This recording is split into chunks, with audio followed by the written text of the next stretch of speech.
Hello, everyone. Welcome to the trip. I am Gary. This is, or I like to be called DWTT, I guess. And here I am with my man Spencer. Spencer, how you doing? I'm here. How you doing today? Doing good. I'm doing good. You? Can't complain. Can't complain. Yeah. Um, I'm doing well though. Cool. It's hot. It's hot Yeah. here. It's hot over here. I got to spend a couple of days in Boston, and it was really nice there. Not hot at all. Really nice. Well, before we go, Boston. huh? You spent some time in Boston. Boston. Yep. The Dodgers are in town, so there was a lot of Dodger fans there. All of a sudden, they showed up, but they didn't get what they wanted. They got one win. That's it. So That's there you always go. good. All right. So say hi to a couple people, and then we'll get moving. Got Miss Melina is in the house. She was here just before I started. Welcome to the show, Miss Melina. Got BX Gunner in the house. Welcome to the show, BX from the Boogie Down. He is here. All right. And Tony didn't say he wasn't coming, so, or at least I don't think he did. So I expect him just late, probably, but we'll get into it. Well, busy weekend. Lots of traveling. But we'll say hi a couple more people and then we'll move on. Got Brenny in the house. Welcome to the show, Brenny. Thanks for joining us. Everybody's saying hello. All right. So, where do you want to start? I guess we'll start with the man we've been waiting for, the player we've been waiting for, the position we've been waiting to fill. Finally, Arsenal have what I would call a legit striker, number 9, somebody who likes to score goals, somebody who talks goals, and that's basically what he did. Basically, in most of his interviews, all he's done is talk about goals. Erdogan sent him a letter, and he said if there's anything Erdogan could give to him, he's there for him. The man said, "Assist, please." And we know Erdogan is one of the best creative players out there right now in the world. So, voila. Ask and you shall receive, Victor. So it's your turn to put the ball in the net. What do you think about? Glad it's over. I think I saw the news about 2:00 my time Saturday. Maybe it was a little bit earlier. I feel like I was doing the rescue stuff, and I think I looked down at the phone, was busy, and then it was like, oh, there's the Victor news. Or one of the group chats notified me, one of the two. But it was exciting. I posted a few times over it. I'm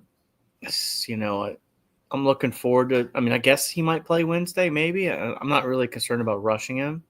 I think the team's been pretty well so far on the little tour, shall we say, in Singapore. Now they're headed to Hong Kong, but yeah. It's exciting times to see that actually get over the line. I mean, everybody screams the Cronkies don't have ambition, but I see them opening the purse checks, the pocketbook, window after window. Vice January, I know January, leave that one alone, but the majority of the time they've been spending, anywhere close to 70 to 80 to 100 million per window. So, yeah, I know I opened a sore wound on January. I'm sorry.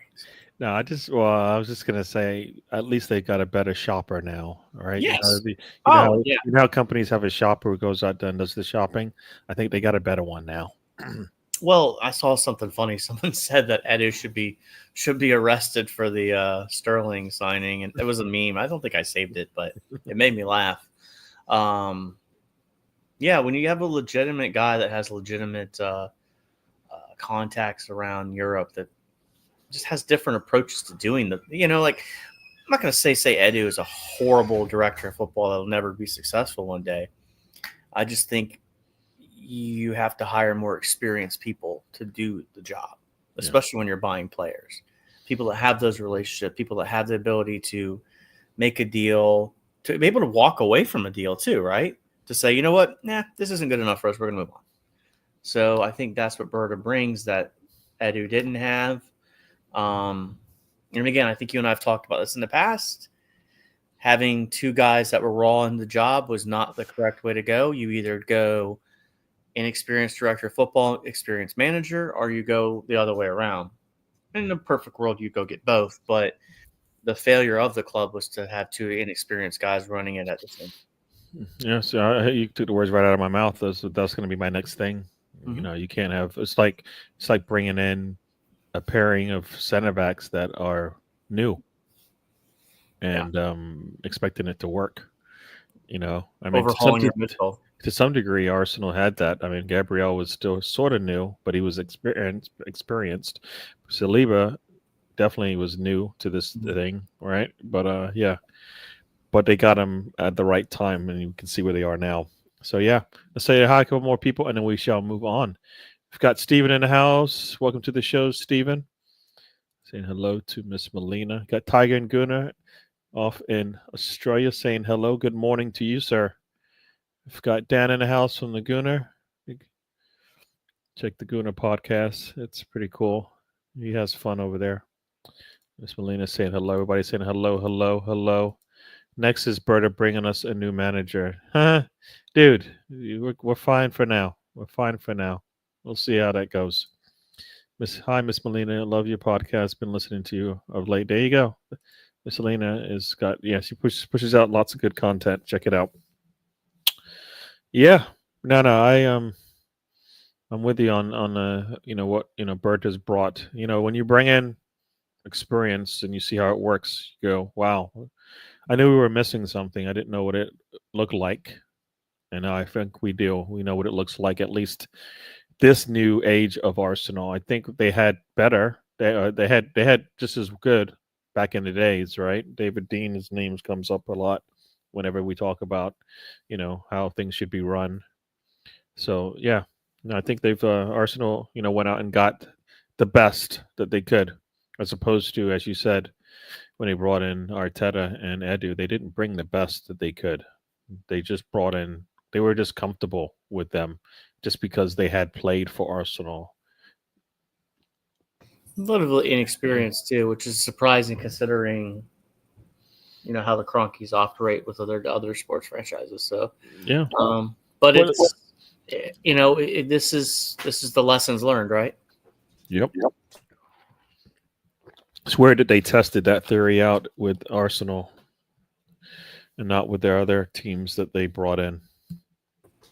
I think they took it for granted that it would just be easy to just bring in anybody and not really do a due diligence and bringing in the right people at the right time, especially with Arsenal. Like, if they knew the history of Arsenal, if they knew where Arsenal was sitting when they actually got the keys to the castle, essentially, they probably wouldn't have done those things, because it makes no sense what they did. I agree with you. I just think to be thankful that they've learned the lesson. At least it appears on paper. It appears they have learned a lesson, but we don't know if they just got lucky. It's true. This is very true. I mean, I'm going to give them credit just because they've been successful at other places. Mm-hmm. But again, expensive lessons to learn, sure. But again, the job's not done. I mean, this is, you've got the ingredients for the meal.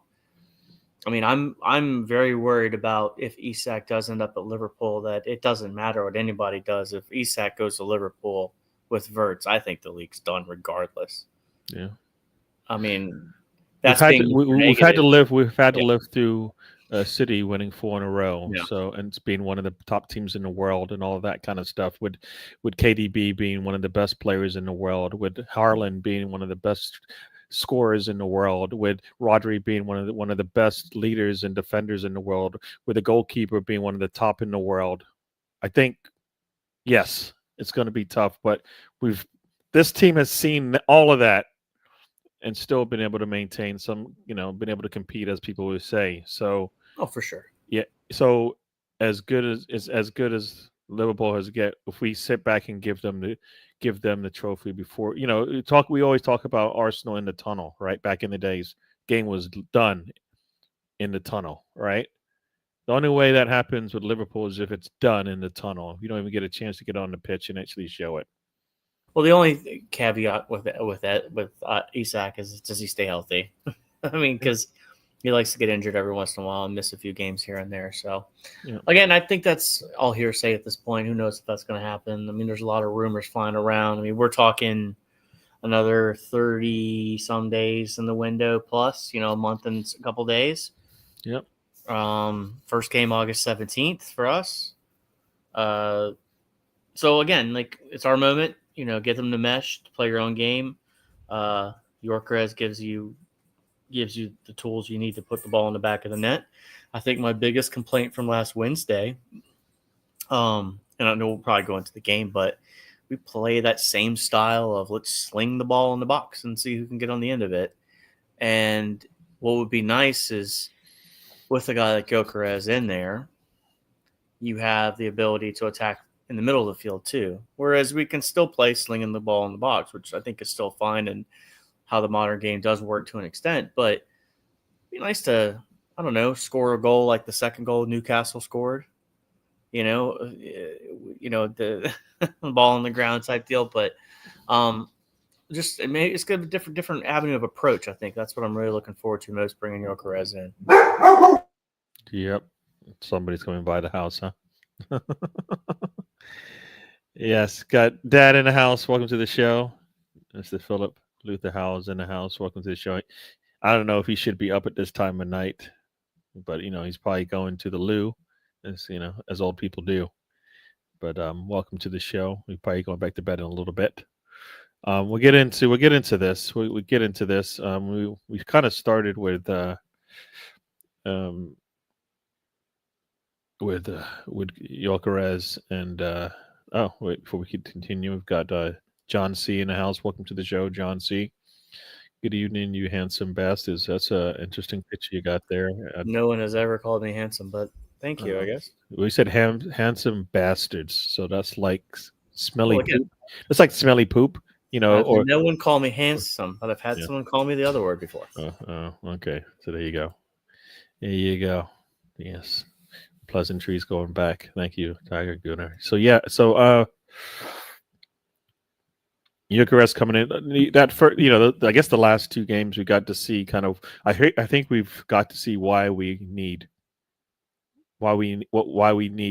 attacking incomings. I think we saw that. I mean, Saka out there by himself trying to figure out what to do. Personally, I think at some point he needs to be allowed to just pull the trigger himself, and maybe you score. You know what? Maybe you attack the goal. Maybe you direct what's going on and tell your people, look, I'm coming. Get in position. I'm coming. They seem to be just watching him because he's sitting there waiting, and he shouldn't be waiting. They should know it's coming. He will get the ball in the corner. He will put the ball wherever you are. You just have to get there. They don't seem to do that. And so hopefully that change. I mean, we know, at least I think we know where the Gyokeres, he'll be there because that's where he wants to be. I would like Saka to just take that ball, put his head down, and just attack the goal. He can get there at will. That's a nice thing about it. You see him. It doesn't matter how many people are there. They kind of lay off him a little bit, and then he just takes it to them consistently. Is what he's done the last two games, which is good to see. But I think for me, his threat needs to be that I'm going to score if you don't. Bring 2-3 people to me. Even if you bring 2 or 3 people to me, I'll find the guy cutting through if he actually cuts through. You know what I mean? Yeah, I mean, I was just thinking about this, from a numbers perspective, and obviously one of the two is going to leave probably Trossard or Martinelli, maybe both, maybe. So again, the competition aspect of it, if Gyokeres can get you 20 goals in a season, hopefully a little bit higher. I know that's asking a lot, but that's the thought process, right? And if Havertz is in there and gets you 10, which I think can happen, and Saka gets his numbers, someone has to step up on that left wing side, right? Yep. So then again, where does Madueke fit in this? The Eze thing potentially. I still don't think there's no way you're done at this point. I think I saw a number. It's 199 million, which again is a lot to say. Hey, can you spend another 60? But I think if you're serious about this, and we can spend close to 300. The problem isn't spending the money. Yeah. It's We have getting what people up it's not way it's not too it's not necessarily it's the squad size. That's all it is. correct. We don't want to like I believe they want to keep it at 22, which I think is crazy when it can go to 25, but I think the squad size is the thing that they want to do, and they don't want to be paying people who they know they're not going to play, which makes sense to me, but Arteta is allowing him to bring in has allowed him to bring in players that he won't play. So he's helping them waste the money. Like he should be able to say, "Don't bring in Sterling. I'm not going to play him." Yeah. Right? Well, I Like don't don't think Burks is going to bring in a deal like that. I don't. no, for sure. But I think but Arteta, like in that situation, is like, no. Let's that save that loan. Let's save that loan. Maybe we might need it in in January. January. You Yep. know what? Maybe we might need it in January, and we would have used it in January if we Yeah. had it, because I there were think that's. players available to us. I think that's. Yeah. I think that's really 100% vital. I don't think you need to do any loans in.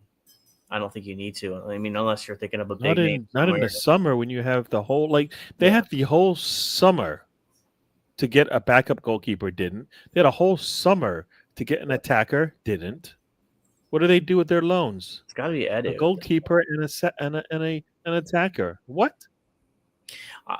Again, I think it's again, I blame Edu at this point, and Arteta doesn't not get any blame for it as well. I mean, they're both culpable as they're both people in charge, but I mean, let's think about the order of operations that happened this summer, right? Kepa was the first one in, or maybe it was Nogard. Doesn't matter, but the two pieces that are your depth guys were the first two pieces of business done because the deals made sense at the time. Hey, get it done, get them in. Zubamendi comes in, and then Gyokeres, I think is the next one because that's what was 4. Is it 4 or 5 now? But didn't know Madueke, and then now Gyokeres. It's again, like there wasn't an order of operations. It's just like I need to cook this dinner, and I know I need 6 pieces. As long as I keep within a certain budget I have, I can go get all the pieces. It doesn't matter when we get them. Whereas I think Edu and all that, it felt like things were more. And again, we only have one sample size from Berta, right? So we're being somewhat a little bit maybe overreactionary to it, but it just He feels has a body of work that says correct. he'll get the job done. So it's not even whether or not how he did it. I believe Final we product. all of the Arsenal fans were on board bringing Berta in. Got to be good for how we're Yeah. going to build up our squad, right? They didn't like the order in which he did it. They didn't. They definitely didn't like Madueke. I don't think anybody really is keen to that move. Yeah. One, either for the price or for the player themselves. As far as his playing and whether we're going to get anything out of him. So everybody had a question about that, Yeah. but otherwise everything else made sense. I mean, if Madueke is going to be coming off the bench, I think that might quiet some people. I think the cost will never quiet anybody. No. Because we keep, we look at it and we know that at some point the numbers won't make any sense, right? We know the numbers won't. The numbers will be a constraint as to what we do. We go through the chat and we'll continue a little bit more here. Director John is here now. Welcome to the show. Now he says, "You handsome bastards." All right, John C. and Director John, I believe, might be the same. I don't understand. Gav, welcome to the show. I don't know what is. I can't read that word. That's now. I'm not reading it. Something is the color, Gary. I don't know what he's talking about. Well, I mean, unless he's talking. Oh, the women just won. What is it? What is he talking about? I don't know what he's talking about there. Landing essay would bring an actual belief that we can put in a proper title charge. Yeah. I don't know if just that. No, that one player isn't good. That Eze is not the player that's going to bring it in. It's got to be Gyokeres, or else what's the point? Yeah. Like Gyokeres is the reason why we're trying to we want a proper title charge. If not, I think then the way he probably wants to word that is, bringing in 3 attackers. yeah. Well, we're not there yet. Even if we bring Eze in, because I still need another attacker to come in that I can go. Yeah, that makes a lot more sense to me. Because Madueke doesn't. So I hear you, but if we still only stick, if Eze is where we stop, I feel like we're still short. We might be surprised, but I think we'll be short. I haven't seen you, Gary, since we became world champions. Yes. I think everybody was against you. I didn't think you would be able to do it, but you know what? You did. Congratulations to you, Gav. I don't care about your team much, but congratulations to you that you're happy. Yes. We should never have been in that position where we had, yeah, no, for sure. We were in that position. We shouldn't have actually got Sterling as the thing. All right. That's the thing. It's not even that we were in that position. Fine. Then somebody said, we can't make this thing worse, can we? And somebody grabbed a beer. Or somebody put down a beer. And then they grabbed it and they put it down again. And there you go.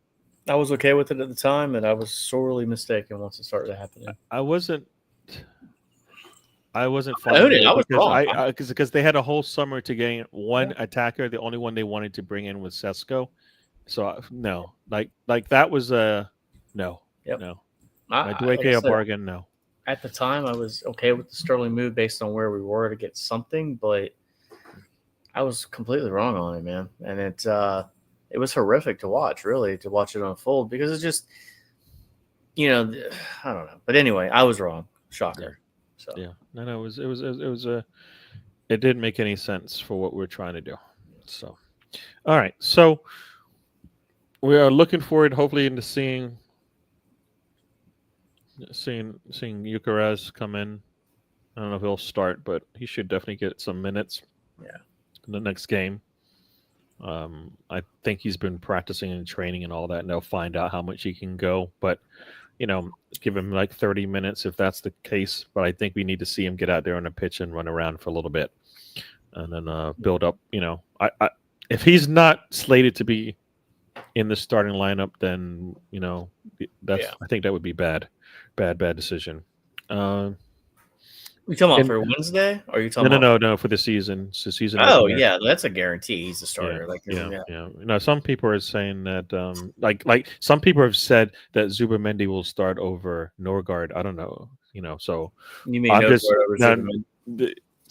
Sorry. Yeah. Yes. Some people said that. I'm that somebody. I said that. You remember this? No, duh. Oh, I thought you. Come on, dude. Where have you been? I mean, you sent a group message. You're like, hey, Spencer. Look who's on the starting lineup for the first game. Yeah, it was Norgard. I don't think it's crazy, but again, go ahead. Let's not rehash that. But Gyokeres is starting first game. Like that's a given. The big question will be who the left wing is, and I don't know. Like you said, from this past game, I don't think we got an answer as to who could be our answer for the left wing currently in the squad right now. Dweke won't show up until I think we get back to England anyway, so he'll be ready to go. He was ready to go. He's not my answer for that one, but I could see him beating those two out. Yeah.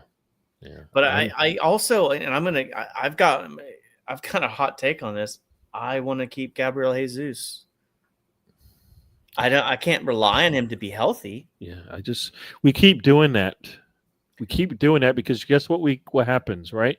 You get that either I remember the old times or I see the training videos and stuff, and I just want it to work. And I'm just like, nah, that is why I keep saying I don't want any more questions. I just want answers, man. Oh, I want to bring more players in, but I want him there too. Yeah, if holding on to him meant we don't get another a fourth attacker this window, correct. For example, then he's got to go. Like that's where for me, if Martinelli, Trossard, and Jesus were to go, I wouldn't bat an eye. I wouldn't feel like they've done a bad job because I feel like they right. If you have replacements for them, correct. But I don't want to see us just shred the contract of Jesus and just go into the season again short. We're not going to shred it, and one reason why is because it costs a lot of money. I mean, there would be you would do. That's why I think he stays. Yeah. I don't know how long he's got left on the deal, but like I said, to me, if you're relying on Jesus to play 20 games a year, and that's as a rotational base start here and there, especially depending on what happens with Havertz and where he moves next. Does he stays the backup 9? Where does he go? He doesn't start, and he didn't. Like I said, he doesn't start for us. I mean, he doesn't start for us right now. Not the way we should be set up. You got 2 starters on 200-some thousand a week. Yeah. Non-starters, I mean. Yeah.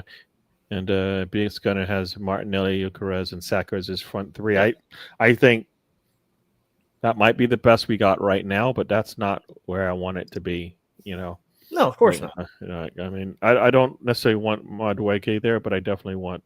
I'd rather have Eze there or a left wing there. Take your pick. Take your pick. Rose. We got Rose. Rosie in the house. Welcome to the show, Rosie. Thanks for joining. Fan Debbie Rosie. I don't know what that means. I don't know what that means.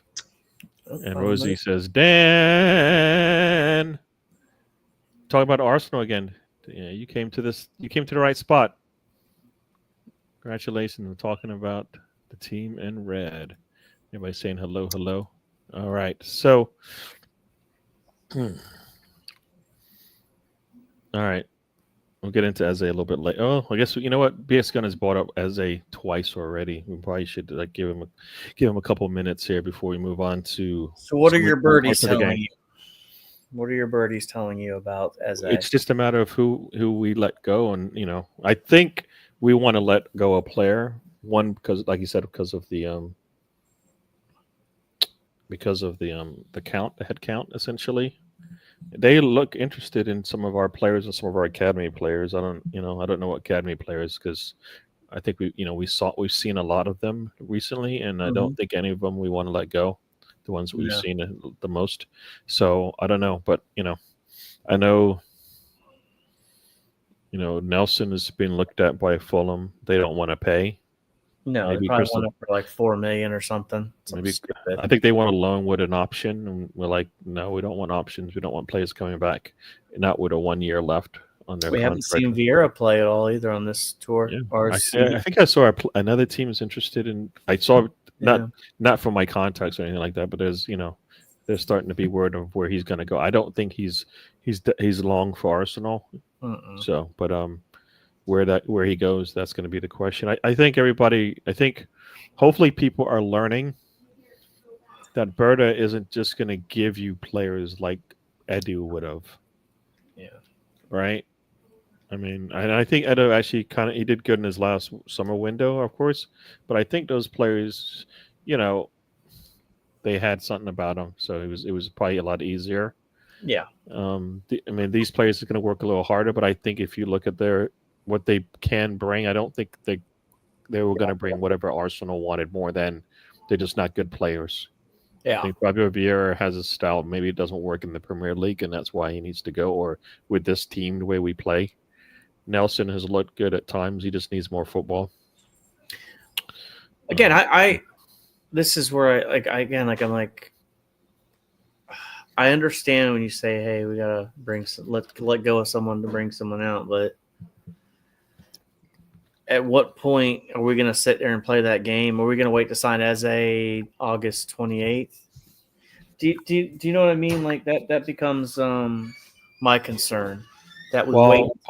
So there's two parts to that. One is the players going in different directions, but then there's also the lawsuit that Crystal Palace is dealing with as well.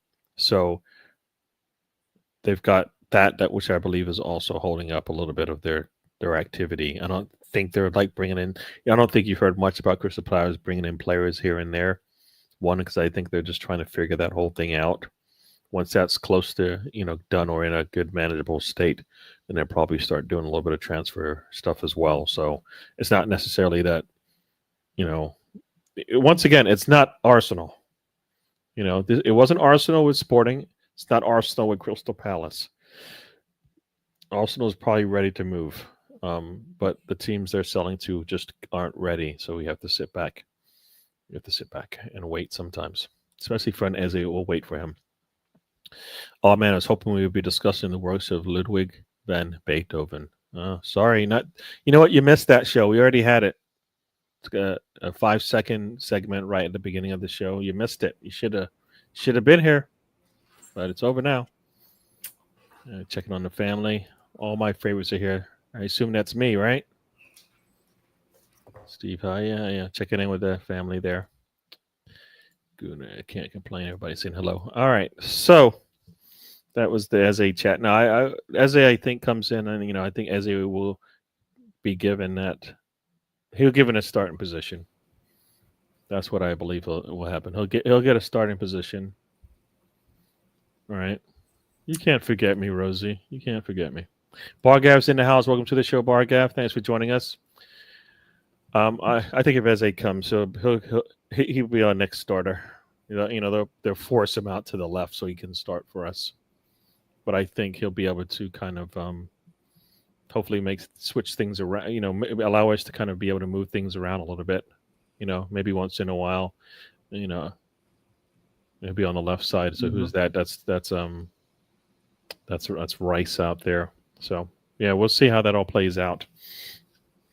Go ahead. No, yeah, I don't want to wait too long. I know what you're saying, and I'm listening. I don't want to wait till August 28th to sell a player. And hey, now I'd like to just get Eze in. To me, just get your numbers in now and then move players on. I mean, I guess maybe that's part of the whole negotiation thing. I don't, again, like when I think about what I would like to see on this team, like Eze would probably, an Eze style player would be the next one. I'm just throwing Eze out there because that's the one we're rumored with, but I'm a big fan of Eze, but, if you're going to sell, I mean, Vieira can go, Lakonga can go, Tavares is already gone. As far as youth academy kids, there's not a single one I really want to sell. No, not the ones we've seen. Maybe it's one that's coming up. So yeah, I mean, I guess it's not Dalman and it's not Salmon. So it's not those two. So unless somebody lost their mind. That's where I'm also like I don't know how old Salmon is. He's 15. They're both 15.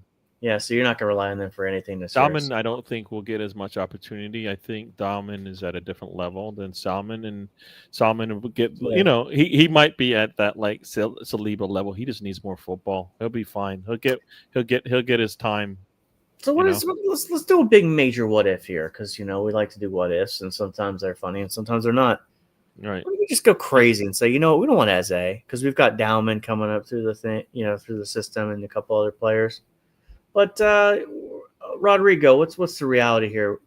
Do you know what I mean? Like instead of Eze, just go get Rodrigo. Personally, I think for me, I want both. So I want Eze. So I want both. Obviously, I know the numbers to most people's ears doesn't make any sense whether we can afford it, but I want both, and I don't want to wait to not get Eze. So that's my thing. Well, there you go. Here's the question. All right, you said 2 loan moves, and let's go crazy here. You get yourself an Eze, and then if money's funny, you find someone that's kind of on the outs to bring in as an extra attacker for competition. Yeah, it would depend on who that is naturally, right? Like, we're not going crazy here. But... Yeah, what's concerning me and what's being said right now is that. And I think from credible people that Zinchenko and I believe Trossard are actually being looked at to just stay, which I just find like it didn't work. Like it's not going to work just because we're getting better players now. Like it would have stood out and looked good. Like what is Zinchenko going to do? I can justify Trossard, but I can't really justify Zinchenko. Like Trossard, I get it from coming off the bench and being like that kind of guy, but I kind of felt like we need to like we've held on them so long that no, the expiration date's worn off. It's time to toss them out. We've seen it. It's not, the smell ain't going away. It's only getting older, or not getting better. So yeah, no, that's what no. Eze's getting a number 10, says BX Gunner. Yep. If he gets number 10, then where he should be playing. But I think he'll play where we need to right now, and whether things will change, we'll see that. I would definitely be surprised if the window is done. I believe we got at least one, but I'd like for me to feel like we've done a good job here. Yeah, I think there's at least one more. But I still think, as stupid as it sounds, and as much as I'm going to get lambasted, this is a pretty damn good window at this point too. Yeah, no, but here's the thing: we don't want to just stop because we've hit we're close to the line. No, I want to go. I want to burst through that line of like, do we have what we need to get the job done? No, I want to make sure we have. I'd rather have extra than like we got just enough. We'll be satisfied. No, I don't want to be. I want to have a glut because we've suffered in the last 4 years. We've suffered because we've not had enough. Well, that's why for me, I wouldn't ship Jesus out if I can't get a legitimately good offer. Yeah, I know I can use them. Vieira, I don't know if I can really use them. Yeah. Laconga, probably can't use them. It's $265 a week is the one reason why yes, Jesus is an easy mark to go. You could potentially loan him out and share his wages with No, what? No. I mean, Chelsea did. What's the point of sharing? We want to take his salary and use it elsewhere. Well, if you remove him from your books or a certain percentage of it, you can use that salary somewhere else. Yeah, I just take the whole thing and say bye. At some point, you got to move on. If he's staying, he's staying. If he's not, then he's got to go. I just don't think, I don't think you can terminate it, though. And I don't think that's the right answer. Yeah, I don't know. I forgot how much time he has. I'm interested to see how Berta handles that. Yeah. I mean, yeah. Because I wonder if there's a way where you can sell him and, someone that does a new contract with him. I mean, he's coming off of 2 ACLs. Mm-hmm. If we were talking about healthy Gabriel Jesus, I don't think we're even having this conversation. No, that's the thing. 2 ACLs, it's kind of like, who's really going to take a gamble on him? Yep. That's why I'm almost at the point where like you kind of play him and figure out a way to you find a way to use him. Yeah, here's the thing. He's hit the marker. 2 years left. You have to make a decision. You keep him, you're letting him go. We're letting him go. As of today, we're letting him go. This is where I think you can take the risk as a club. Here's where I think you take this risk. Not with a $265 a week salary player. If it's a $150 player, I'd say I get you, but not with one of your top earners in the team. Well, here's the reality, and the Gooner said this right now. Jesus is injured, and the club's by injured players. Probably not. Most likely no. So here's what you do. He plays this year. Let's say he plays 40% of the games, starts a few, and then you can sell him in the summer with 1 year left on the deal for $10-15 million. Because I just don't know what you can really do with him. Like because I just don't know if you bring in Eze, I don't know if you can get that other player. So like, unless you have to move on for Martinelli or Trossard, like there's ways to do it. But yeah, but yes, you just put it right. Yes, right there. You just said it. If we want to move on and you want to bring in another player, then you're probably going to have to move on for one of your left wings for sure. Yes. Right? Maybe both of them. I just don't know if you're going to be able to move on from. No, but you wanted an answer. You even said the answer, and now you don't like the answer. Well, I don't mind your answer, Gary. We're having a discussion. No, it was your answer. You brought it up. You actually mentioned both players. You mentioned both of the players. That would be the answer to the question you were posing. If that happens, but I just don't know if that's reality. I could see a world where Martinelli goes out. Trossard is an experienced attacker. He can start games for you. He can also come off the bench for you. Listen, Gary, I want what you want. I want Eze. I want Rodrigo. I want it all. You know what I'm saying? We all want the same things. We do try to bring a bit of realism here at times. You and I are very good at that, I think. I just don't know how it happens. I know how it happens. I just don't know how you sell that. This is why you brought Berta in, to make it happen. I trust him. I want to see how he sells. If it can't be done, it probably won't happen, right? If it can't be done, it probably won't happen. But I just feel like you have to try. So. Oh, yeah. I mean, you always try to sell things if you can. Yeah. Good to hear things are getting back to normal, Steve. Well, so having to work like a dog. Yeah. No, I get that working thing. Yeah. Get it. Yeah. It's because your dad is here, Gary. Mr. Howell Senior overshadows you. Oh, all right. Yeah. Yeah, my dad does. Yeah. You got a lot to sell. Yeah, we do. We have to sell them. There'll be a lot of people going out the door regardless, Mm-hmm. right? A lot of people. Rhetoric Gamers in the house says hello to Gary and Bronco Coin, I guess. I don't know what that means. Yeah. Remember to be kind to yourself for sure. It's better to send them to the championship or play them in under 21s. Yeah, no, for me, we don't screw over Darwin like we did in Wary, in my eyes. Mm-hmm. We give him minutes. We give Wary minutes. We have lots of minutes to give. In my eyes, I don't think we can keep them busy for sure. If they go down and play, like if they go down for like a week or two to play in the U21s, Mm-hmm. especially like Dalman, you could do that. But I think they have enough minutes that we can give them, especially when we start getting two games a week and stuff like that. So I kind of felt like you have options. You got Rosie putting out links to all the family of channels that we support. So check So them the out. Dowman thing is interesting because I would love to see him in the Carabao Cup team. Yep. I mean, Yep. I think that honestly, like I want to see Inwiri, I want to see Dowman, I want you to go win stuff this year, for lack of a better proper term. But I also think there's a world where you can go win that stuff, and Dowman can be the guy that helps you along that way, one of the pieces. But let's have another conversation, and I don't mean to pivot on this, but I kind of want to. What? I had a conversation with a United fan today at work, and we were talking about Gyokeres and stuff, and I said, man, is it crazy for me to believe that Kepa could potentially unseat Raya?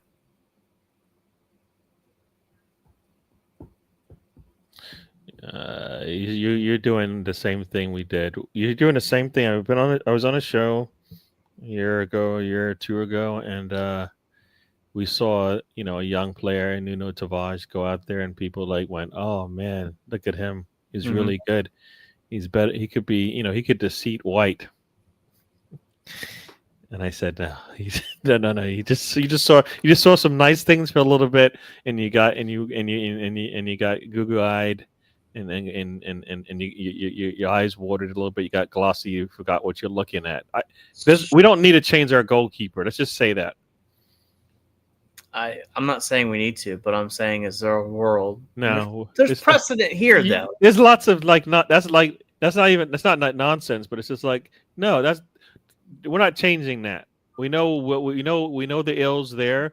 We're gonna find you. All you're gonna do is find new ills, and I don't want to find any new issues with our defensive frailties that we already have. So for me, that second goal that Raya gave up, I blame the defenders. Nobody should kick a ball that far on the ground without someone sticking a leg out.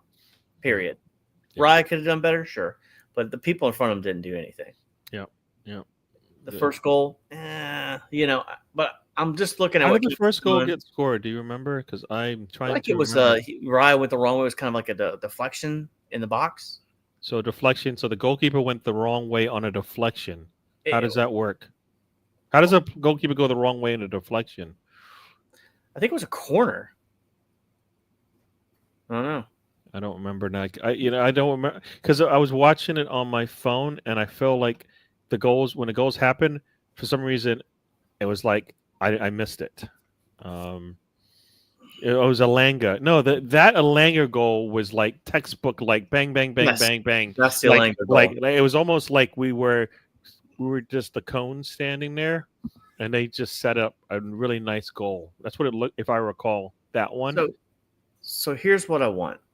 And again, like this is me critiquing Raya's game versus Kepa's game. And I'm not calling for Kepa to start over Raya.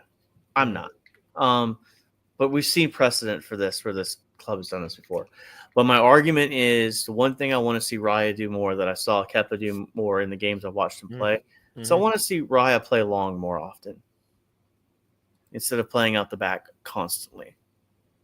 Or Kepa, I see him kind of playing the ball long. I just want to see a little bit more of that in Raya's game, where read the room just a tad bit better. Like if you were saying, hey, Raya plays the ball out, and I'm sure someone's got the stats for this, 75% of the time he plays it out the back. Up those numbers to 65% out the back and 35% playing it out long. Trust the speed of the wingers. Like we've seen. I think there's the one that run where he did the corner kick. He got the ball back and did a quick throw. Like I feel like there's sometimes we play out the back.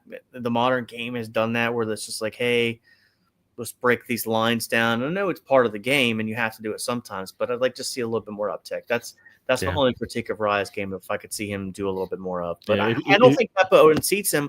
I just don't think it's crazy to think that could be something that could crazily happen in this season. You just got lucky with the Norgard thing. Now you think you're going to go double down? No, and you go with that's what you're doing. Oh no, I'm literally. I just watched that first goal because now I remember because I just watched it again. Yeah. For me, that goal happens I believe because Moreno doesn't get back.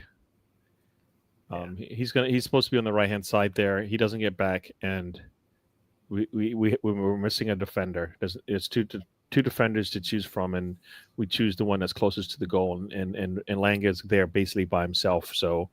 Yeah, so like for me, that's a Moreno thing. I don't think you want your goalkeeper taking the open man because he'll get, then you'll be silly. So that's how that first goal happened. We were just chasing ghosts, chasing shadows, as they say sometimes. We were just behind the ball the entire time, and it was too late. Where's Uncle Tony? I don't know where Tony is today. He didn't say he wasn't showing up. I did say that. And I'll let you know. I wanted to say this when we first started the show.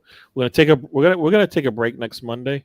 We'll be back in time for the preseason show, but we'll take a break. I'm doing a little bit of traveling and taking some time off, so I figured we'd just take a little break and get ready, for the preseason.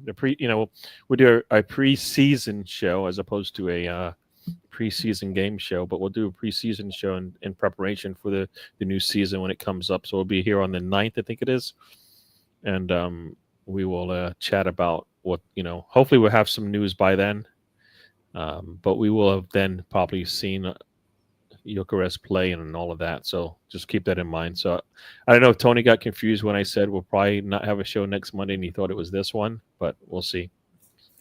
Why would they loan him? Is he expected to return in December earliest? Yeah, no, it's for me. It's a numbers thing. If they want to get the numbers off their books, then that's why you would let them. I think I don't know who that loan is for. Maybe I should let that one. Talking about Jesus, but again, if you're trying to get what you deem to be trash, lack of respect for him, someone's got to find it as a treasure, and if no one wants it, he says he wants to go back to. If he wants to go back to Brazil. Then there's that's doable. I just don't. I mean, I guess because here's the reality: if he does get sold to, let's say, a Brazilian club, if I'm not mistaken, the contract there's no way a Brazilian club's going to match his salary. So I'm assuming there'd have to be some sort of like settlement, how much we're going to pay you of this left. I don't know how that specifically works, but I'm sure there would be some sort of settlement. But again, that money would amateurize as a loss where you would get that salary back. So interesting to see what happens on that one. So Miss Molina says, hey, they were looking first for a loan obligation to buy, but then they stopped interest today. Says, I think Arsenal would, like you said, might be. I don't understand sometimes when they say teams would rather just let them walk for free than to make a little bit of money off of them. I guess I don't know what the difference is, but I saw that Flamengo link, but I just think it's going to be a tough deal to do for good money. His salary would be huge in Brazil for sure. Yeah. For sure. Kepa believes he can be number one, and that's what everybody said we wanted, right? We want competition in the ranks. We want players thinking that, you know what, just because I don't get the number one shirt doesn't mean I don't get to be the number one goalkeeper or whatever position I'm coming in for. Like for me, what I saw from Dalman is a player who said, I should get minutes in this game. I think Nweri was put in a tough situation when he came in because he's not playing with Erdegaard. Like you put Erdegaard next to Nweri, I think it looks better. But with Moreno, I don't think it helps him. So he needs to overachieve that, and I think he can. I don't know. He did not look. He didn't come out and play the way I thought he could. But I think. I'll tell you what you need to do. You better do whatever you can to keep Dalman on this team. Yeah, no, I think so.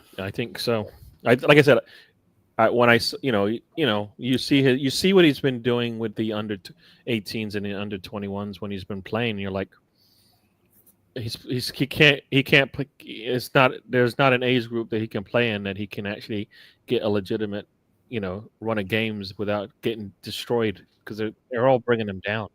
Think about the kids that have come out of the academy in the last like 5 years or whatever, right? Like, I mean, Smith Rowe, Nelson, like they've all really been pretty decent. They're going to have decent long careers, right?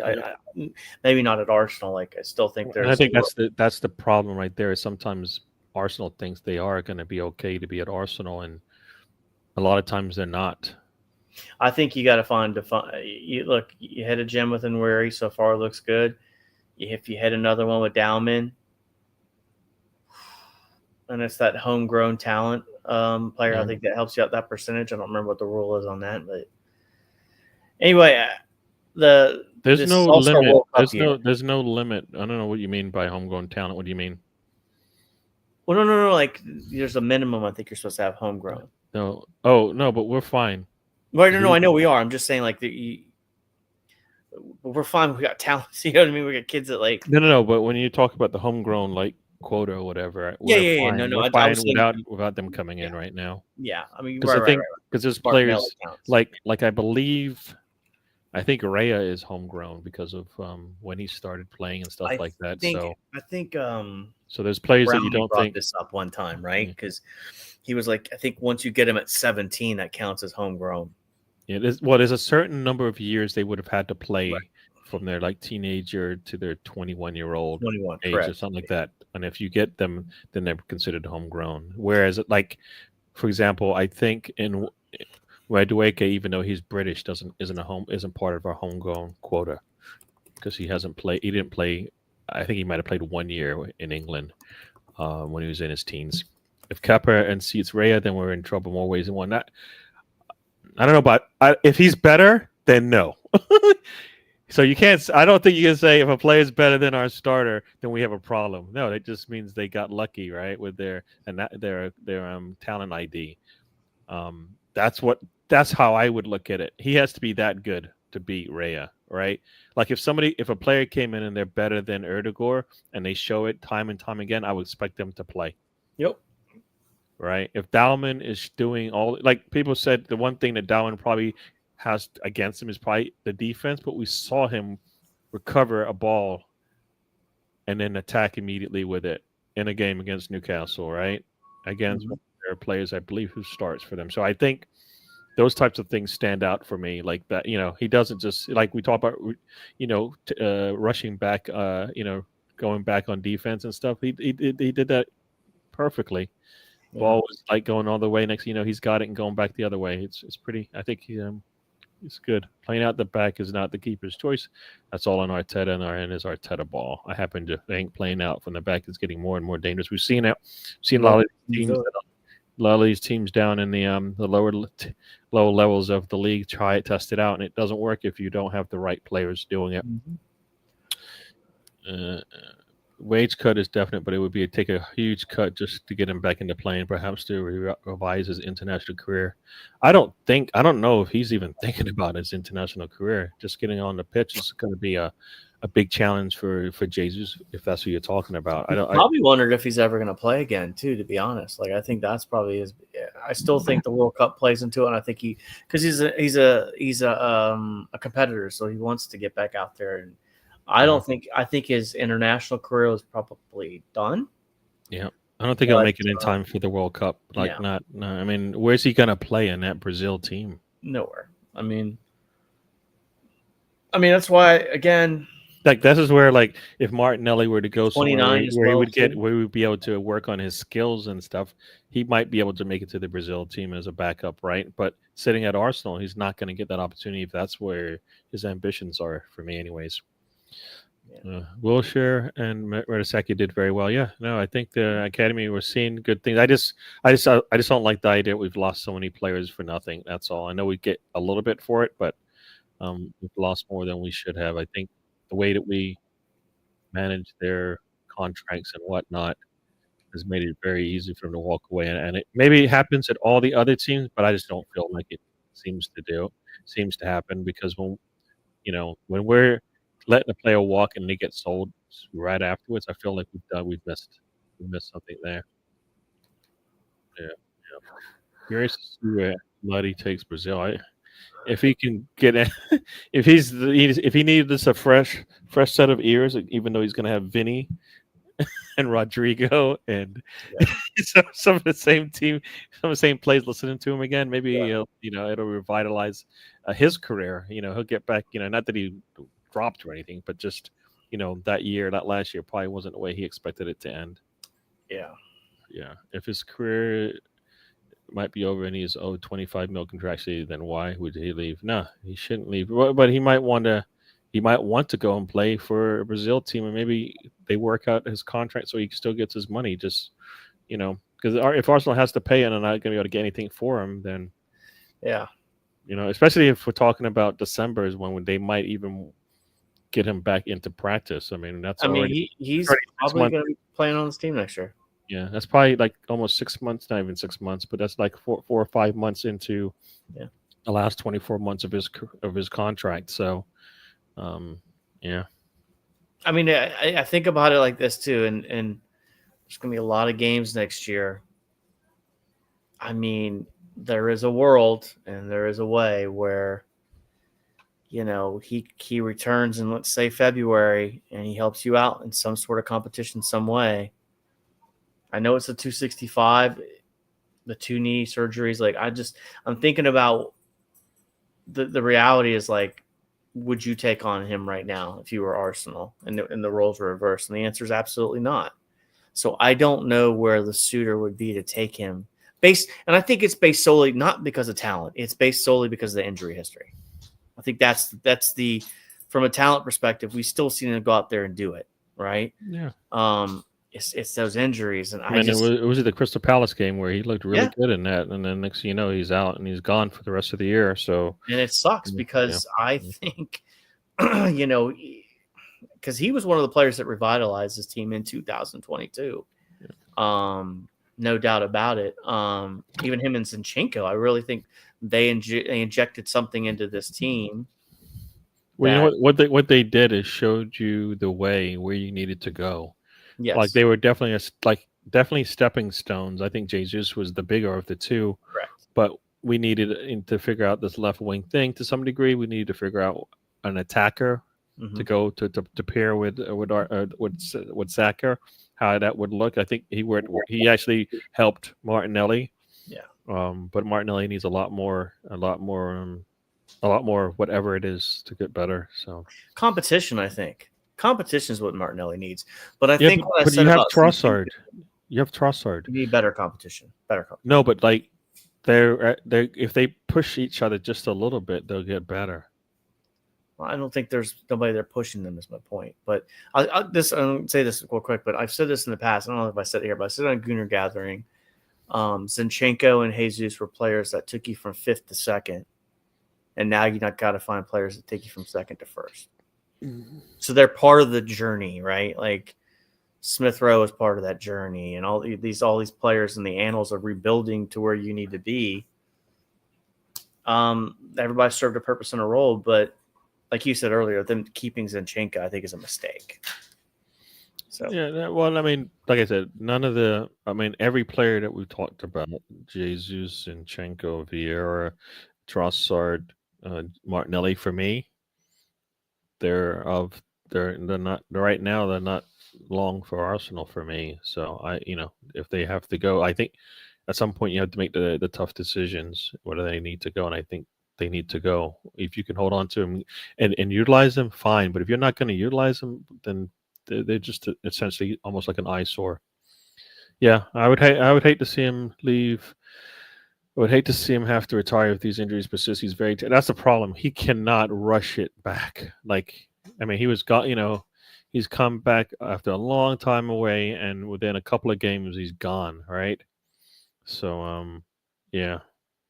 So like this one is like the last time. Hey, this is the last one where he, if he's out there to training, but those ligaments and all that stuff, are they gonna magically be stronger this time around? That's the thing is no, they're not going to be stronger. So either he has to change a little bit of the way he plays, and I think that's what happens when you get older, right? And you're a skilled player. You see the older players; they just change the way they play to allow them to be for longevity and stuff like that. He would have to change his play a little bit, play more within a, a phone booth essentially, as opposed to be able to go on long sprints. You know what I mean?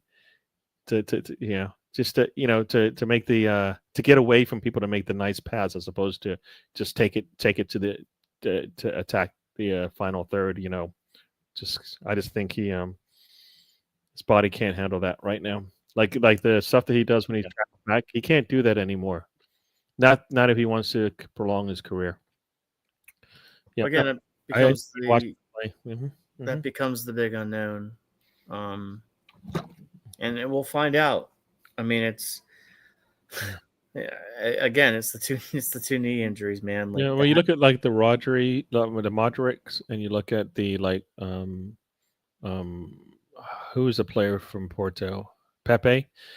These are players that are very old in football, but they've been able to continue to play, and I think they've had to kind of change the way they play, the things they could have done. Mentally, your body says you can do it. Your body's like, nah, I can't, and then you have to listen.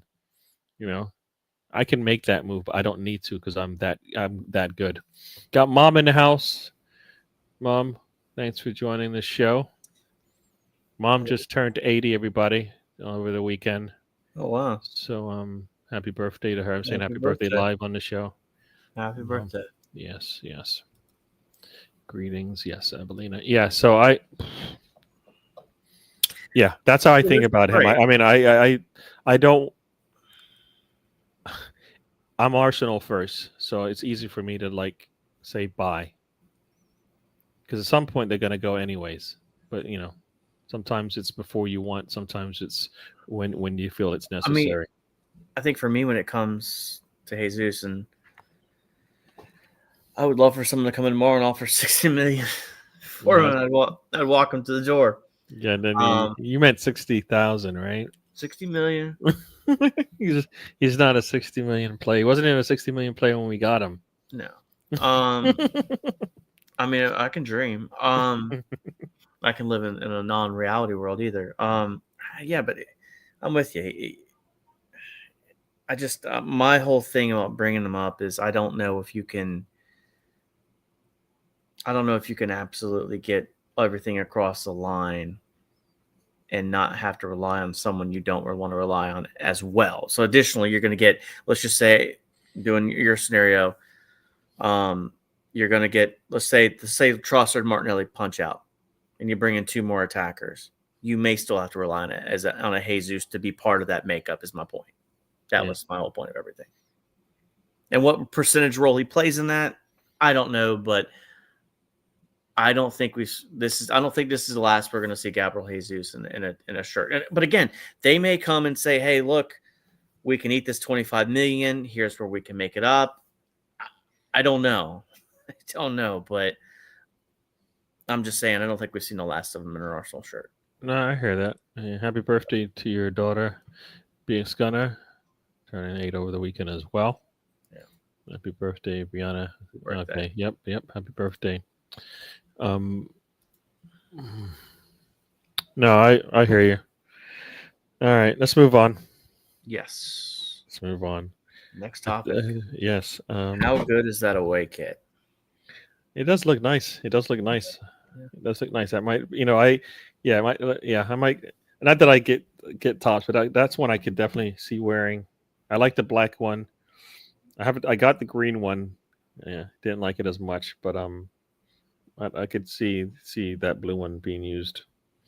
So. Yeah, I purchased it quickly. I got it through the Adidas shop, so it came real quickly. So yeah, cool. So moving on, I was going to say I think we talked about Diamond, we talked about the left wing to some degree, but we haven't talked about. Have we got another Tomiyasu in the house? Good question. Ricardo Calafiori has had to leave a preseason game, and we see him come and go a little bit too much now. Do you want my opinion on it? Obviously, this is a show where you would ask my opinion. What a stupid question. But here we go. Sorry. My opinion is I think he should be a center back. I think the fullback position is very taxing on the body. Yeah. I just really do. But that's where he was playing. He actually started as a center back. So, yes, he actually got the spot that he needs to be in, but he couldn't even make it there either. So, for me, it isn't whether, like, initially, yes, he should be a center back because he's probably more comfortable there. But will he even last wherever we put him on the pitch? Well, again, this is... So yeah, I think he should be a center back. I'm going to stick with my original opinion. He's definitely a center back. We just I think you've got to hold on to Jakub Kivior. So again, this is crazy because we got Masqueri coming in. Kivior is more reliable fitness wise. Yeah, but Kiwior can play behind Gabriel, so you have your number Correct. 2 there. Mascara plays behind Saliba, so you have your number 2 there. Calafiori was supposed to be the number 2, regardless. You know, I guess he's supposed to be the number 2 behind Gabriel, if he can make it. I don't have a good answer on this one. I really don't. I think we probably do have another injury liability. But again, I just wonder if that left back and right back position history of it, and now we can't be surprised that it's an issue. The way Arteta plays and runs his players, that's got to be on the player at this point. We can't bring in players that have history of injuries. Correct. It backfires. It's backfiring, right? So how old is Nichols? I believe he's 18. Okay, so here's my point. I would start. He's looked good to me, and Nichols, that is. Yes, yeah, he's looked good. He is 19 years old, so he's 5'5", but here comes the question. Here it comes. If Lewis Skelly can do it and stay healthy, maybe you start looking at Josh Nichols. I think that's his first name, and you say, "Yep, maybe this is your chance." Again, competition. Yeah, but the thing is, he can sit third on the bench. He'll get minutes. Obviously, if Calafiori can't stay healthy, The same thing with Dowman and Wary to some degree. They might sit second or third depending on what position you're talking about, but they'll get minutes. We'll know they'll get minutes. This is something that's I think it's gonna rear its ugly head again, Gary. I will say this though about the game, and this still doesn't excuse the fact that he was injured again, but I felt like it was a little bit physical for a preseason game. I think there is blood between. You don't play Newcastle in a game regardless. They don't like, and this is where I tell you practice the way you play. This is a preseason practice, right? But if you practice the way you play, it's going to look exactly the way it did. Why can't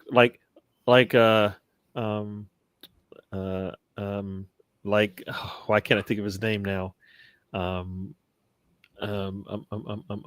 can't I think of his name? You'll know as soon as I say it, and I can't find him on the roster here. But the defense, who is it? Come on, Gary. Joe Linton, right? Oh yeah. Joe Linton has a style of play, right? Does it stop because there's a 15-year-old in front of him? Mm-mm. No, he plays the same way because guess what? If you turn it off, you might not be able to turn it back on. He played the same way he's played every time we played him, preseason or not. And that's how I think most athletes should be, right? And so, he's got an attacker coming at him who's going to go by him. Leave his hand out there a little bit. Yeah. Bring him down, right? So he's going to do that, and you know that. And, you're trying to make him look bad, he's going to bring you down, right? So Yeah, no, you are right here. He's a thug for sure. But you know what? We know how he's going to play.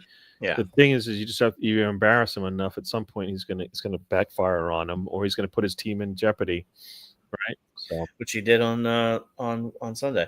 yeah, So again, to go back to the Calafiore thing, I don't know what you do. I yeah. think you start making preparations to say that this guy's not going to be able to be reliable. Yep, yep. And you don't want to. And we've done it long enough. Like you've got your warning. Your warning shot or your warning was Tomiyasu at some point just wasn't. You weren't able to get enough out of him. You tried. You tried. You tried. Well, It just that's seemed like he wasn't able to make it through his season. well, that's why I think there's a world where they part ways with Jesus too.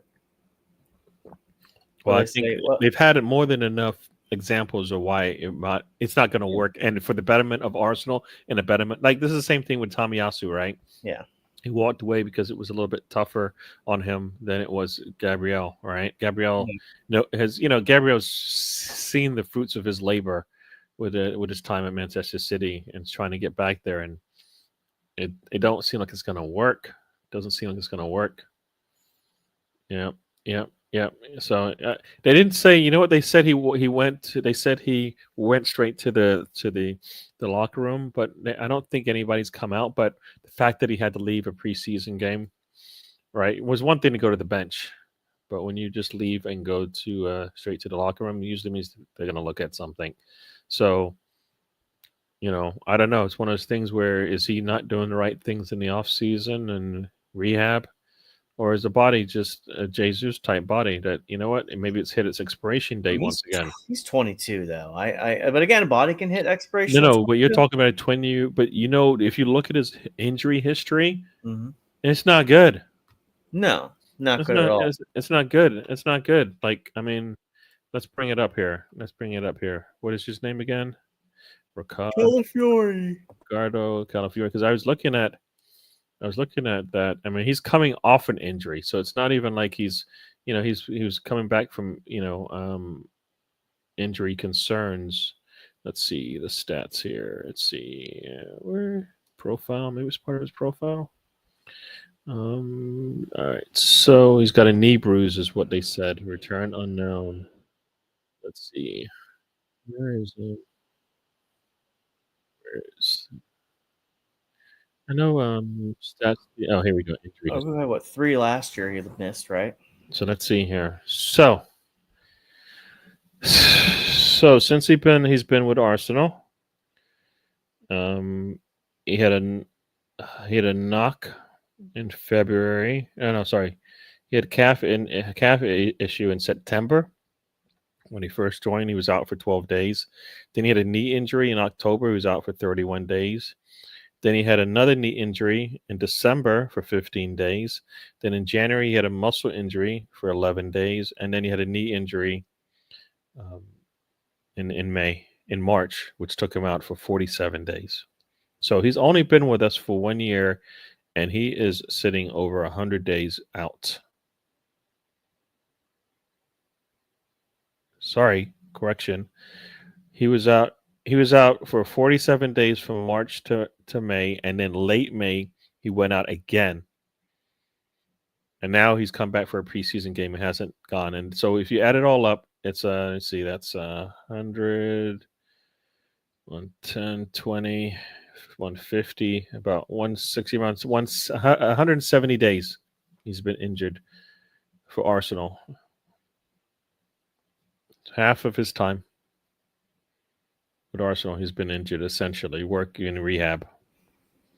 And he was out. It doesn't say here, but I know he had a serious injury. Let's see, on the big injury that he had. It was his first injury when he was 18-19 season, 2018. He was out for a year. So 6 years ago, he had a big injury, and he's had lingering injuries since then: a ligament injury, hamstring injuries, and now you know what? And I tell people this all the time: muscular injuries, calf injuries, knee injuries. Essentially, you hurt any one of your leg parts, just assume that you're going to get injuries anywhere up and down that leg. Yeah. Right. I mean, his major injury was a a ligament injury, and I assume it's with the knee. And that took him out a year. And since then, he's had hamstring. Like I said, you got the knee, then you got the hamstring. So we keep going up to the knee, right? The calf, the knee. I mean, that's where he is now, knee injuries. So the whole thing has to be reset. Yeah, 183 days missed. All right, Rosie. Thanks for joining us. Have a good night. Right, Rosie. Mm-hmm. I don't. Yeah, so he's got problems. I don't know.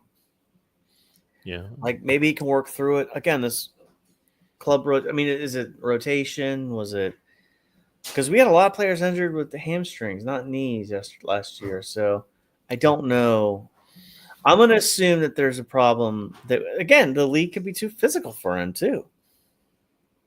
There is a world where this league is too physical for him, and he'd be perfect in Italy. Here's the thing. I don't even think he's got touched much in this league because when he is healthy, he's running away from people. They're not knocking him down. And it could be a fitness thing. Maybe he's got to go to the Kai Havertz book of, okay, bud, get up in here and start doing these squats more. Like maybe that's what's needed. I don't know. Yeah, no, because Some of these players I would get what choices. you're saying if I felt like he was even getting fouled, but he's not even getting fouled where like there's the contact part of the sport that's Still need to have that muscle strength though, right? But we're talking about just running up and down the pitch right now. We're not talking about like can he hold up under players leaning on him and leaving a leg in. Well, he needs to man up. That's what I'm saying. Yeah, hope you're all right, Rosie. Have a good night. That's gonna be my answer for him. He needs to man up. I'll hear you. So yeah, no, I think Calafiori. The trend's not good. Huh?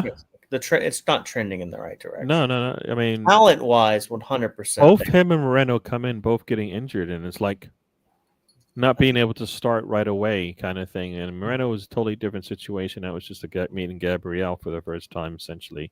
But Calafiori, he gives you those glimpses, right? You see him glimpses in the city match. Yeah. Good and bad. And then you're like, all right, well, we'll work on the defense, but then even get a chance because he's soon after that he's injured. Yeah.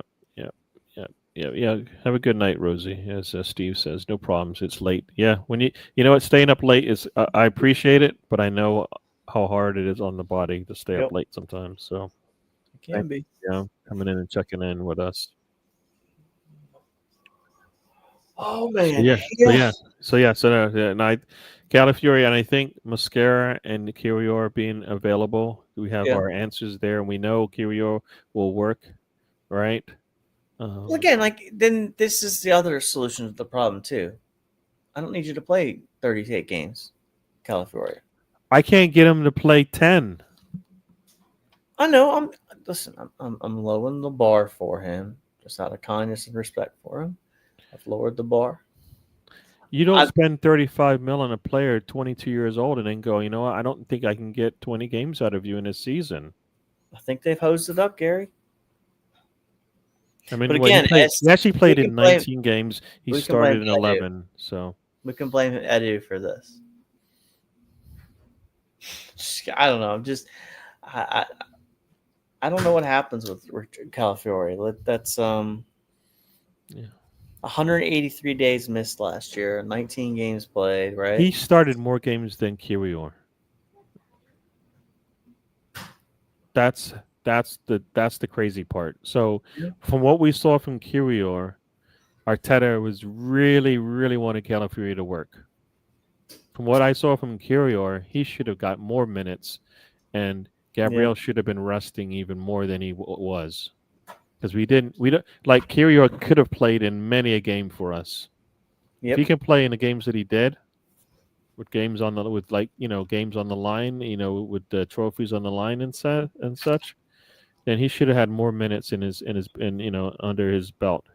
I mean, he didn't play in as many games as Calafiori, but he had almost 200 more minutes. Well, he had 130 minutes, 140 minutes more than him, essentially. or And playing. Kivior, well, that would have been even worse for Kivior if Gabriella hadn't have been out for all that time, right? Yeah, he would have never got those starts late in the season, and he Yeah. needed to. Like that's why that's always been my thing is, you have Kiwior, he's supposed to be a center back. Use him. Mm-hmm. Use him. Use You them. like Arteta. It's got to stop with like I have to get 30+ games out of everybody who's in my starting 11. It's silly. No team does that. Only goalkeepers can play 30+ games regularly in a Premier League season. They don't need to play 30. I mean, think about it. You got so like if you look at our center back for the last 3 seasons, I bet both of them all had around 30 games played. The only reason why Margules didn't have it is because he was injured. I mean, think about it. Saliba had 35. Him and Declan Rice both had played in 35. Saliba started in 35 and Rice started in 33. Thomas Partey, 35 games he started, not all as a 6. That's like when he shouldn't have even been starting. He's starting games. I mean, no. I mean, let's see. We'll see. Like the season before, Saliba 38. Gabriel Margules 36-34 in terms of matches played and starts. You have to have an answer for Saliba. He will not. Is he going to give you back-to-back seasons of 35+ games in the Premier League? Plus, we need to have deep runs. And the season before that, Margules had 38 or 38. I mean, this is you're killing your players, and then we need to be able to compete in 4 fronts. No, can't happen.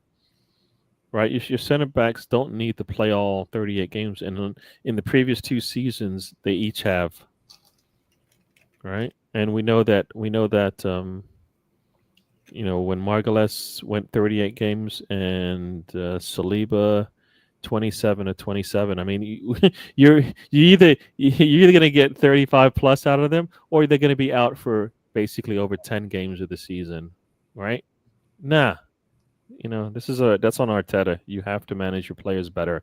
You have to have answers. You have to be able to pull them out and maybe change things up and make it. Longevity needs to be there. They need to go into the last 10 games ready to go, not play until they hit E. Well, there's players there to do the rotation, so we'll see what happens. We have it now, and we should see that like ASAP. Like, if we're up 3-4-0 in a game, it's all right. Kiwior can come in. And you know what? That's probably going to happen anyways because Margules isn't going to be good to go 90 minutes to start the season anyways. Right? So you don't even bother with that. Kiwior might even start. Yeah. There's no reason why he couldn't start. I think given what I saw Kivior at the end of the season, I'd be confident with him starting. There's no reason. Yeah, there's no reason why he couldn't start against United and give some minutes to what is it? We play United, and I think then we play Leeds. So you have 2 games that you can comfortably put him in and not feel like we might struggle in this. No, because he'll be fine. I think our big games start the week after that, after the Leeds match when we played Liverpool, Nottingham Forest, City, and Newcastle. We have 4 straight games. So like you have an extra 2 weeks to get Gabriel ready in a sense, right? Like, is he starting against against Liverpool? Yes, if he's healthy. Does he need to start the previous 2 matches? Kinda, but maybe he starts and he comes out at halftime, kind of thing. You know what I mean? But in reality, I think he's probably it's him and who was sitting on the bench next to Gabriel.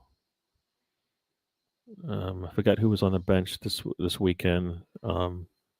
Gabriel. I can't remember the team sheet. It was Gabriel and Masquerade? No. Mascara was there, but no, I think it was Gabriel and somebody else was on the bench. I remember them talking about it, I think, in the game. I don't remember. I don't remember. No problem. Okay, yeah. Simeone got the best out of Partey. I mean, we saw the best out of Partey last season. I think we just used him in the wrong situations. This is the man management part. I mean, I don't know what more you want out of the Partey from last season. What more did we want out of him that we didn't get? I think he was good for us last season. Um, I mean, either he wanted more money or whatever, and we weren't at that point to get him. Supermandy was coming anyway, so he saw the writing on the wall. But Well, the good news is that we didn't resign him, considering.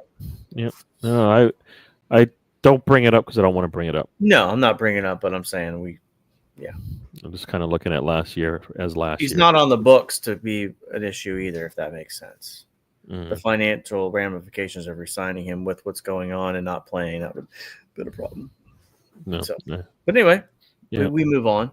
Yep. So I want to say I hit all of the hit a lot of the items that I wanted to hit. I mean, we have answers if we need to go to the academy right now, right? Like if you feel like Yes. Calafiore is not going to be around and you can give some minutes to Salmon, you could do that. And again, I don't think Lewis Scully was in the plans, but Anita rose and someone took the opportunity and became that person. Yeah. So that's the beauty of. Well, that's because he was in a position that we don't have a legit starter. We didn't have a legit left wing.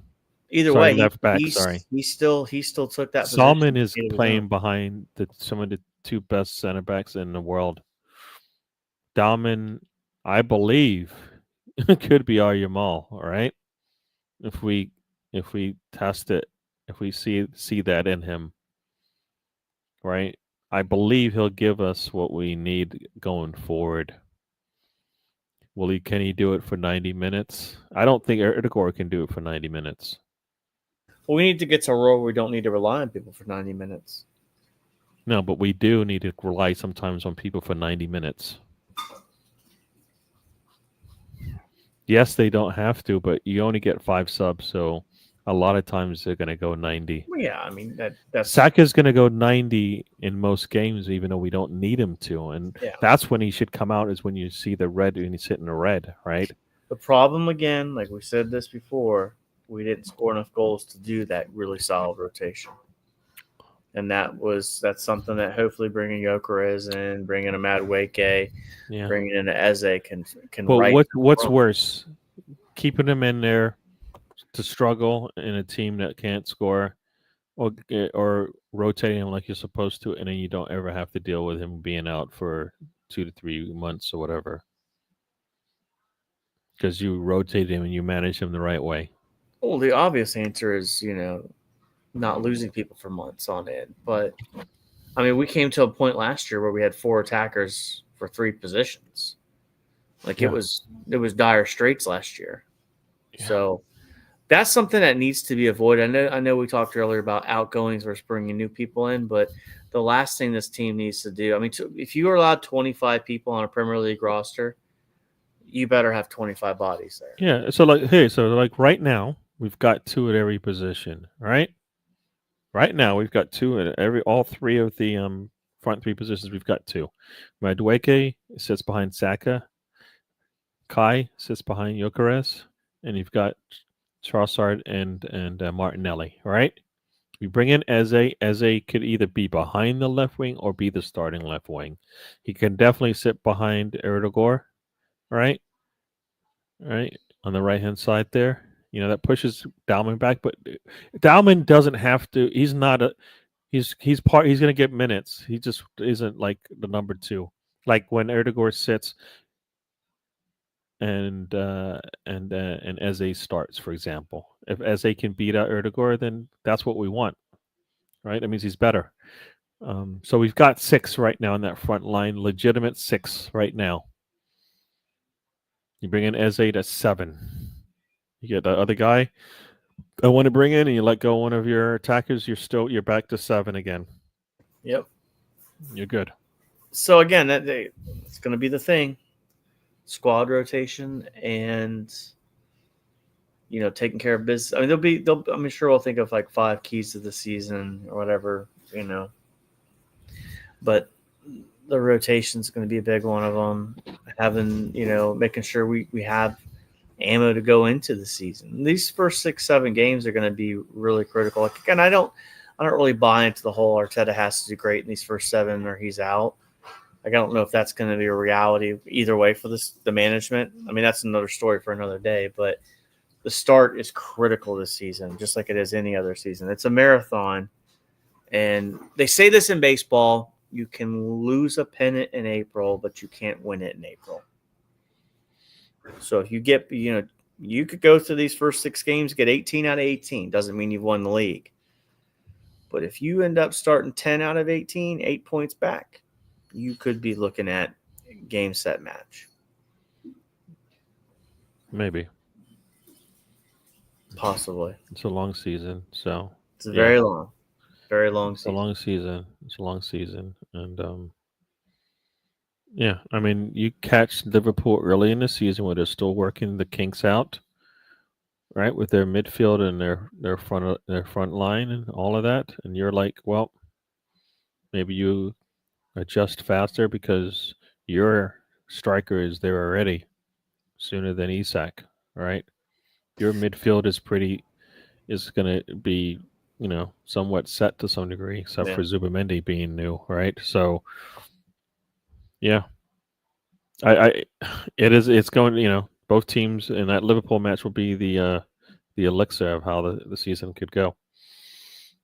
So, because both teams will be playing with new players, and you're gonna they always say try to catch the teams early when they're in not really rebuilding, but that retool. They're retooling, right? They're just trying to get better. Is where it's going to be as good as he was at Leverkusen, right? Maybe not. Would he hit the road running? We'll see. Like Rice hit the road running, right? We didn't really miss a beat there, but that's because he was in the league. But where it's got to try to, huh? Granit Xhaka to Sunderland. Have you heard that? Yeah, no. You know what? I was saying he realized like going to Germany to go back whatever close to home and stuff. It's all fun and games until you realize the paychecks aren't as big. Yeah, wish him luck. Wish him luck. Yeah, I mean, I to some degree, to some degree, it's like, so you didn't you went, but you really wanted the money. You could have stayed with Arsenal, got your money, and then who knows where Arsenal would have been? Because that's supposedly like that set us back in the midfield. I would agree with that. Whether we get ahead or not is one thing, but I think we would have been a better squad for it because we'd only been that much better. He did go win a couple of trophies, so it's not like he didn't get something out of it. Went undefeated and all of that, so worked out for him for sure. But I mean, for Arsenal, it set us back a little bit because they didn't go out there and find the right answer, and we're still waiting. We're still waiting for that answer. Is it going to be Rice? I kind of felt like. Some people talking about like either have a double pivot with Rice and Zubamendi, but at some point I'm like, can we get like a Erdegaard and a and Wary or an Erdegaard and a Dalman out there to see how that plays out. So at some point we shouldn't have to have 2 defensive minded positions in that midfield. Yeah. Like for me, I think Moreno didn't help in Wary when they played together in the midfield this weekend. Yeah, you saw what happened when they took off, in Wary and they brought on Erdegaard and Dalman. This looked different because Erdegaard can do some of the things, better than Moreno can in the midfield. And it opens things up for the youngsters, which I think the options there, and that's the good thing. Multiple ways to play. Yeah.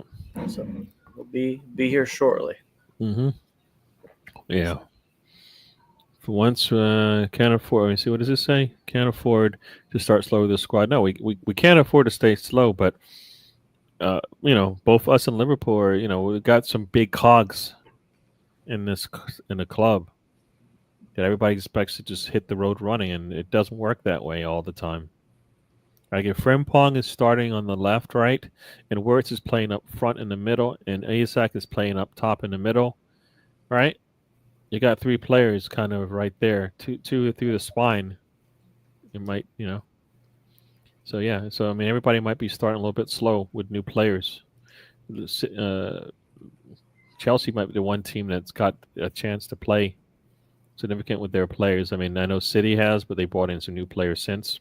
Mm-hmm. For once, we must hit the ground running, build the momentum to push for the title for sure. But it's not over just for those first 6 games. If we come into that West Ham game after that run of games that we have with Liverpool, Forest, City, and Newcastle, because think about it, 2 of those teams will be battling for the top spot with us.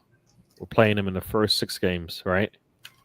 Kind of similar thing to what we did last season, right? We played City really early, and if we, if the whistles and stuff went our way, we win that match, right?